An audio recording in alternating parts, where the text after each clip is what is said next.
Today in the world of crypto, we have a handful of things that we need to talk about news-wise, and then we have some overall economic activity that is going to give us a little bit more information about what we can expect coming up here in the future. So let's dive into it. So first and foremost, Morgan Stanley dropped their very first ETF for Bitcoin. Now this is pretty big news, and we had a great start yesterday as it opened with $31 million of net inflows. And we want to keep our eye on this thing because if you recall, when BlackRock released their very first Bitcoin ETF, IBIT, that actually is what started one of the largest rallies for a bull market for a multitude of years. So this could potentially be a repeat of that, although things are definitely very different at this time.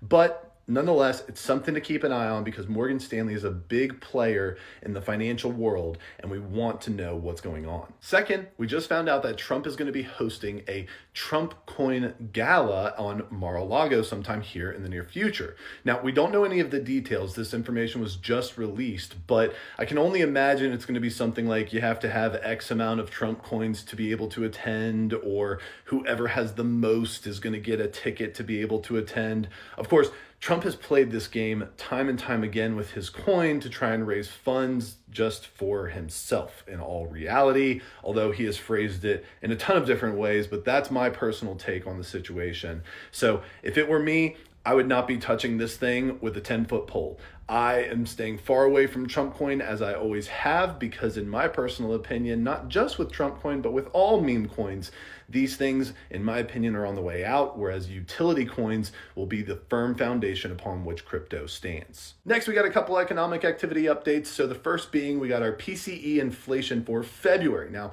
this is for February, not for March yet, so we don't know exactly what's going on as it relates to the oil crisis. But for February, our last report prior to this, we got right in line with expectations with core PCE being at 3% and overall being at 2.8%. Now, just a reminder, PCE is what producers are paying above and beyond from inflation from the previous month, not necessarily consumers. So just good to keep that in mind, but overall things look to be right in line with what we were looking at. And lastly, we got some revised GDP data for the fourth quarter here in 2025. And yet again, it was revised down this time to only 0.5%. Now keep in mind, this comes after a 4.4% growth in GDP in Q3, now revising Q4 down to 0.5.